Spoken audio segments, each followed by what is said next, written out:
Ang gagawin natin dito, universal remote 1130. Ayan ang ano niya, ang model. Gaganito nyo lang, sisit nyo lang dito. Tapos tapat nyo sa sensor. Volume, positive volume, hanggang sa lumabas yung volume. Ayan. Pag lumabas na yung volume, tapos ima-minus mo siya kung babalik, tapos up, minus, yan, minus, up, ayan, minus, up. Pag gumana na siyang ganyan, tapos pindutin mo yung set para mawala yung power, nag-lock na yon. Testingin natin kung gumagana yung menu. Ay, hindi siya gumagana. Ulitin natin. Yung source, gumagana siya. Pag ganun, uulitin mo, iba yung program. Nilipat muna natin. Iba yung program niya.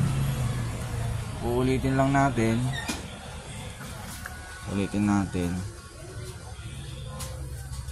Madali lang to gamitin. Hintayin natin lumabas yung volume. Tapat natin yung sensor.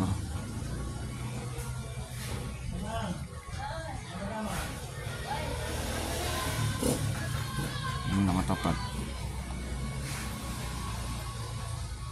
Hinahanap niya kasi yung program niya. Ayan. Lumabas na yung volume niya. Maminus mo siya. Ayan. Gumagana. Tapos set ulit. Mag-lock na. Ayan. Gumagana na siya. Tingnan natin kung pwede na yung menu. Ayan. Gumana na yung menu.